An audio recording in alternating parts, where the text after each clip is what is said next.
पूर्वी की माँ शांति घरों में सफाई बर्तन का काम करती थी।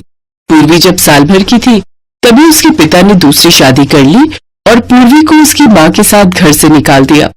उसके बाद से शांति ही खुद से मेहनत करके अपनी बेटी पूर्वी को पाल पोस रही थी। थोड़े बहुत पैसे जोड़कर शांति ने पास के एक स्कूल में पूर्वी का दाखिला करवा दिया। भाभी जी, कोई पुराना स्कूल का बस्ता और रोटी का डिब्बा रखा हो तो आप मुझे दे देना। वो मैंने पूर्वी का दाखिला स्कूल में करवा दिया है, कल से वो स्कूल जाएगी। हाँ, दीक्षा का एक बैग रखा है, वो लेती जाना। रोटी का डिब्बा, वो जो लंच बॉक्स है ना लाल वाला, वो ले ले। ठीक है भाभी जी, बहुत बहुत शुक्रिया। शांति जहाँ काम करती थी वहां से उसने बस्ता और रोटी का टिफिन ले लिया। वो स्कूल का बस्ता और रोटी का डिब्बा लेकर घर पहुंची तो पूर्वी की खुशी का ठिकाना नहीं था। माँ, ये मेरा स्कूल बैग है, अब मैं भी स्कूल पढ़ने जाऊंगी, बहुत मजा आएगा। पता है माँ, शीतल बता रही थी जब इंटरवल होता है ना तो सब बच्चे खाना खाते हैं, फिर एक साथ खेलते हैं, खूब मजा आता है। सब बच्चे रोजाना अच्छा अच्छा खाना लाते हैं, आप मुझे भी अच्छा अच्छा खाना देना। पूर्वी के चेहरे पर खुशी देखकर शांति बहुत खुश थी, पर वो जानती थी कि वो अच्छा अच्छा खाना अपनी बेटी को नहीं दे सकती। वो तो जो रूखा सूखा बनाती है वही उसके टिफिन बॉक्स में दे सकती है। अगले दिन शांति पूर्वी के लंच बॉक्स में रोटी और थोड़ी सी सब्जी रख देती है। पूर्वी स्कूल पहुंचती है। लंच टाइम में सब बच्चे अच्छा अच्छा खाना खा रहे थे। पूर्वी, चल लंच करते हैं, इंटरवल हो गया है। हाँ ठीक है, चल। शीतल, आज तो क्या लाई है लंच में? आज मैं सैंडविच लाई हूँ, और तू क्या लाई है? मेरा तो आज पुलाव खाने का मन था तो मम्मी ने आज पुलाव बना कर दिया है। और पूर्वी, तू क्या लाई है? अरे, तू तो रोटी सब्जी लाई है, वो भी थोड़ी थोड़ी है, ये कोई लंच थोड़ी होता है। इतना बोरिंग। पूर्वी, ये तो तू अकेले बैठ कर खा। सभी बच्चे मिलकर खाना खा रहे थे पर पूर्वी बिल्कुल अकेली थी। वो अपनी थोड़ी सी सब्जी और सूखी रोटी अकेले ही खा रही थी। कुछ देर के लिए वो उदास हो गई, पर उसके बाद फिर से सब बच्चों का ध्यान पढ़ाई में लग गया तो वो इस बात को भूल गई। पर अब पूर्वी रोजाना ही थोड़ी सी सब्जी और रोटी लाने लगी। अब कोई भी बच्चा उसके साथ बैठकर लंच नहीं करता था। क्या पूर्वी, तू रोजाना ही रोटी सब्जी ले आती है, तेरे घर पर कुछ और नहीं बनता है क्या? छोड़ ना, देख आज मैं कितना टेस्टी लंच लाई हूँ, इसके चक्कर में सब ठंडा हो जाएगा। पूर्वी इस बात को लेकर उदास रहती थी कि क्लास के बच्चे उसका मजाक उड़ाते हैं। सब बच्चे मेरा मजाक उड़ाते हैं, बच्चे तरह तरह के लंच लाते हैं और मैं हमेशा रोटी सब्जी लेकर जाती हूँ, पर मैं जानती हूँ माँ के पास इतने पैसे नहीं है कि वो मुझे रोजाना तरह तरह के लंच दे सके। कोई बात नहीं, मैं वही रोटी सब्जी ही ले जाऊंगी। मैं माँ को परेशान नहीं कर सकती, वो पहले ही इतना काम करके थक जाती है। बड़ी मुश्किल से माँ पैसे कमाती है। अगर मैंने उन्हें कहा कि मुझे रोटी सब्जी की जगह कुछ और दो तो वो मेरी वजह से परेशान हो जाएंगी। नहीं नहीं, मैं उन्हें तंग नहीं करूंगी। कुछ दिनों बाद सब बच्चे एक पिकनिक पर चिड़ियाघर घूमने जा रहे थे। पूर्वी भी बहुत खुश थी कि वो पिकनिक पर जा रही है। माँ, तुम्हें पता है हम सब बच्चे प्रिया मैम के साथ चिड़ियाघर घूमने जा रहे हैं। ये तो बहुत अच्छी बात है, पर बेटा ध्यान रखना, अपनी टीचर को बिल्कुल भी तंग मत करना, उनकी हर बात मानना। ठीक है माँ, मैं टीचर जी की हर बात मानूंगी, उन्हें कहे बिना कहीं भी नहीं जाऊंगी। अगले दिन पूर्वी अपने स्कूल के बच्चों के साथ चिड़ियाघर देखने के लिए जाती। चिड़ियाघर शहर से बाहर था। सबने चिड़ियाघर देखा और वापसी लौटने लगे। तभी रास्ते में स्कूल की बस खराब हो गई। स्कूल की एक और बस आगे निकल गई थी। ड्राइवर मैकेनिक को लेने के लिए चला गया। उसे लौटने में काफी वक्त लग रहा था। बस में बैठे सभी बच्चों को भूख लगी और वो अपना अपना लाया हुआ लंच खाने लगे। पूर्वी ने अपना टिफिन खोला तो उसमें रोटी और सब्जी थी।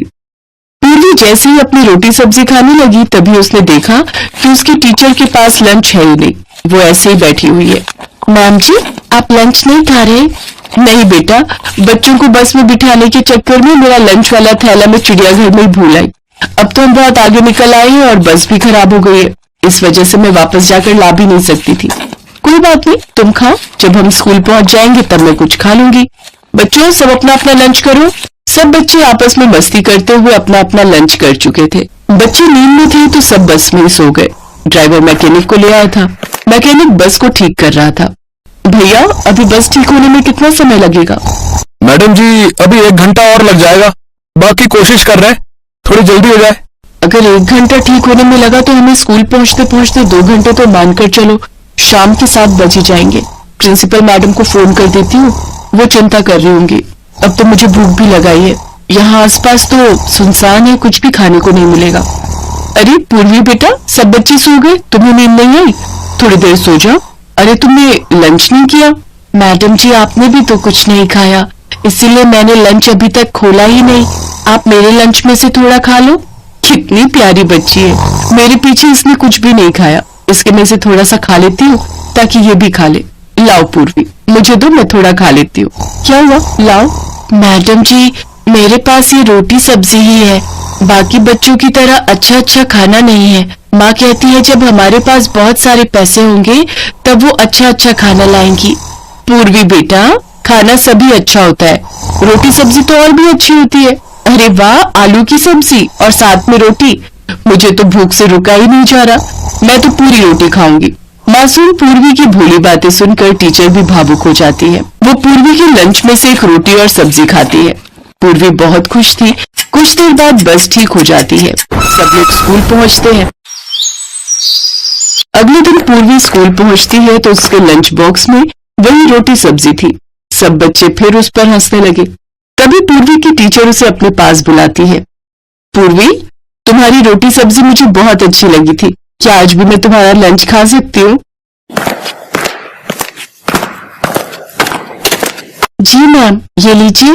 अरे, अगर तुमने मुझे ये टिफिन दे दिया तो फिर तुम क्या खाओगी? कोई बात नहीं मैम जी, मैं घर जाकर खा लूंगी। ऐसे कैसे? एक काम करो, आज तुम मेरा लंच खा लो, ठीक है? मैम पूर्वी को अपना लंच दे रही है। हाँ वही मैं देख रही हूँ, मैम अपना लंच कभी किसी को नहीं देती, हमसे तो उन्होंने कभी भी लंच शेयर नहीं किया। आपका लंच मैम जी?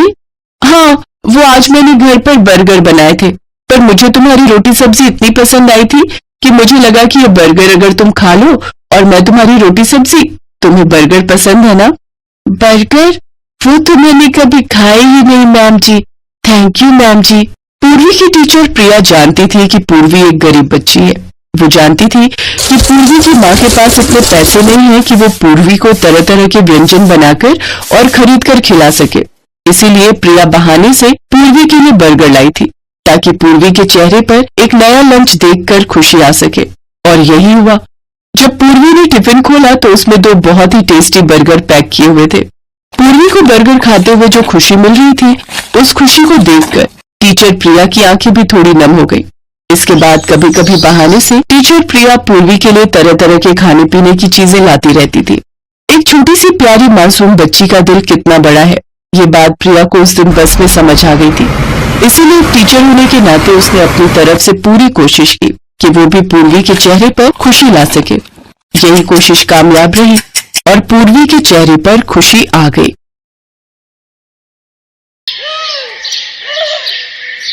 अरे यार, ये क्या फिर से शाही पनीर?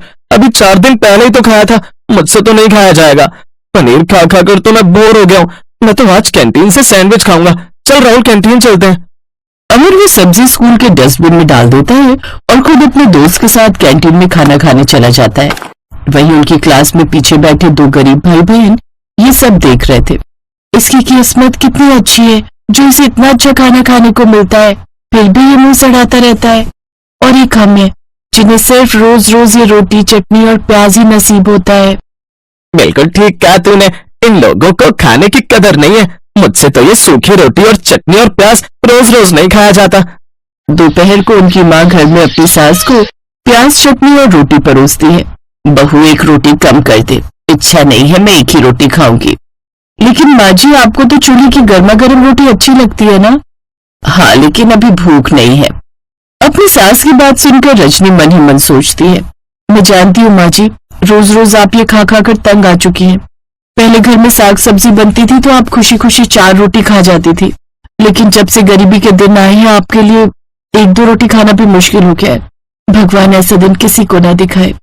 तभी उसके दोनों बच्चे भी स्कूल से घर आ जाते हैं। आ गए तुम दोनों, हाथ मुंह धोने में खाना लगा देते हो। नहीं माँ, मुझे नहीं खानी तुम्हारी ये गरीबों वाली रोटी। जानती भी हो क्लास के सब बच्चे हमारे कितना मजाक उड़ाते हैं। घर की तंगी भरे हालात और बच्चों के ताने रजनी को अंदर ही अंदर तोड़ रहे थे। ऐसा नहीं कहते बच्चों, जानते हो ना तुम्हारे बाबा सारा दिन मजदूरी करके कितनी ऐसा नहीं कहते बच्चों, जानते हो ना तुम्हारे बाबा सारा दिन मजदूरी करके कितनी मुश्किल से ये सब कमाते हैं। जब तुम्हारे बाबा के पास पैसे आ जाएंगे तब मैं तुम्हारे लिए सब्जी बना दूंगी। सच में माँ? हाँ सच में। चलो अब तुम दोनों हाथ मुंह धो लो, मैं रोटी चटनी प्याज के साथ परोस देती हूँ। फिर शाम को उसका पति मोहन घर लौटा। अरे आ गए आप, लाइए थोड़े पैसे दे दीजिए, बच्चों के लिए सब्जी बनानी है। पैसे कहाँ से दूं रजनी? सारा दिन लेबर चौक पर खड़ा रहा लेकिन तब भी कोई काम नहीं मिला। थोड़ा कचरा उठाया था किसी का, उससे मैं ये थोड़ा आटा ले आया और अब ये 30 रुपए बचे हैं। ये आप क्या कह रहे हैं जी? माँ जी और बच्चे दिन रात प्याज रोटी चटनी खाकर परेशान हो चुके हैं। मैंने उनसे कहा था कि आज सब्जी बना दूंगी। तो अब मैं क्या करूं? जितना मुझसे हो रहा कर रहा हूं ना, अब क्या करूं? अरे बेटा तू चिंता मत कर, एक दिन भगवान तेरी गरीबी दूर कर देगा। अच्छा मैं बाजार होकर आती हूँ, बाजार रुकने वाला होगा तो सब्जी में थोड़ी रियायत मिल जाएगी। रजनी वो पैसे लेकर बाजार चली जाती है जहाँ वो एक ठेले वाले के पास जाती है। भैया जी बैंगन कैसे दिए? 100 रुपए किलो है। बाप रे इतने महंगे, थोड़ा सस्ता लगा लो भैया। अच्छा चलो 80 ले जाना। बताओ कितने किलो तोल दूं? जी ये 30 रुपए के बैंगन दे दीजिए। ये सुनते ही सब्जी वाला गुस्सा हो जाता है और उसकी बेइज्जती करते हुए कहता है, ऐसा करो वो जो उस कूड़े में सब्जी पड़ी है ना वही ले जाओ, तुम उसी लायक हो, जाओ अब यहाँ से। सभी लोग उसे देखकर हंसने लगते हैं, जिसमें उसकी पड़ोसन उर्मिला भी होती है। उसका थैला पूरी तरह से सब्जियों से भरा हुआ होता है। उसको देखकर उर्मिला उसका मजाक उड़ाती है, तुम गरीब भी ना, बस यही सब खाया करो, तुम्हें सब्जियां तक तो हजम नहीं होती। मुझे देखो पूरा थैला सब्जियों से भरा हुआ है, हर वक्त अलग अलग सब्जी बनती है हमारे यहाँ। वो रजनी को गरीबी के खूब ताने देती है।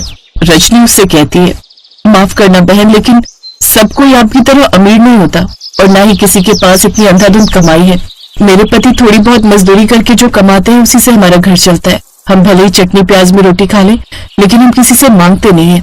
गरीब होकर भी कितने तेवर हैं। खैर मैं गरीबों के मुंह नहीं लगती। उर्मिला वहां से चली जाती है। फिर रजनी घर आकर एक बार फिर से वही चटनी बना देती है, साथ में प्याज काट देती है। रोज रोज ये सब खाकर अब वो लोग भी परेशान हो चुके थे। अब सही से पोषण न मिल पाने के कारण बच्चे भी कमजोर हो जाते हैं और एक रोज तो वो बेहोश होकर गिर जाते हैं। स्कूल की मैडम उनके माता पिता को फोन करके बुलाती हैं। ये अच्छी बात नहीं है रजनी, क्लास के बच्चे बता रहे थे कि तुम्हारे दोनों बच्चे रोज रोज बस चटनी प्याज के साथ ही रोटी लेकर आते। ऐसे में उन्हें भरपूर पोषण कैसे मिलेगा? और यही वक्त है उनका हेल्दी खाना खाने का। मैं समझती हूँ मैडम, लेकिन मेरे पति की इतनी कमाई नहीं है कि रोज रोज सब्जी खिला पाए। एक की तनख्वाह में खाने का गुजारा ही बड़ी मुश्किल से हो पाता है, इसलिए चटनी प्याज में रोटी खाते हैं। आप तो जानती हैं आजकल महंगाई कितनी है। तो रजनी जब एक की कमाई से घर ना चल सके तो दोनों को मिलकर कमाना चाहिए, तब जाकर सही से घर चल पाता है। और तुम कुछ काम करना चाहती हो तो घर से टिफिन सर्विस का काम शुरू कर सकती हो। हम स्कूल का स्टाफ पीजी में रहते हैं, लेकिन वहां खाने की बड़ी समस्या है। तुम चाहो तो ये काम शुरू कर सकती हो। ग्राहक मैं तुम्हें बना कर दूंगी, साथ ही ये रखो 10,000 रुपए मेरी तरफ से। अब अपना खुद का काम शुरू करो। लेकिन मैडम जी ये पैसे मैं कैसे रख सकती हूँ? अरे जब कमाई अच्छी हो जाए तो धीरे धीरे लौटा देना, तब तक तुम इनसे खुद का काम शुरू कर दो। अब भगवान का नाम लेकर रजनी ये काम शुरू कर देती है। वो घर से टिफिन सर्विस का काम करने लगती है और सभी स्कूल के स्टाफ को खाना बनाकर देती है। अब वो थोड़ी सब्जी अपने परिवार वालों को भी खाने को देती है। वाह बहू वाह, क्या सब्जी बनाई है, और ये मलाई कोफ्ता तो सचमुच बड़ा ही अच्छा बना है। मुझे तो ये मटर पनीर बड़ा अच्छा लगा माँ, मुझे और रोटी दो ना माँ। हाँ माँ मुझे भी। आज तो मैं भी 5-6 रोटी खाऊंगा, बड़े दिन हो गए सब्जी खाए। हाँ हाँ मैं भी और आटा लगा देती हूँ। अब रजनी की गरीबी दूर होने लगी। उसने पहले महीने में ही अच्छी कमाई कर ली और उसके पास खूब ऑर्डर आने लगे। रजनी के हाथ में खाने का गजब का स्वाद था, इसलिए अब न सिर्फ स्कूल से बल्कि फैक्ट्री से भी उसके लिए ऑर्डर आने लगे। कुछ ही दिनों में उसने मैडम के पैसे भी लौटा दिए। मोहन ने भी मजदूरी का काम छोड़ दिया। अब दोनों यही काम करने लगे और खूब पैसे कमाने लगे। अब उनके यहाँ रोज तरह तरह की सब्जियां बनती।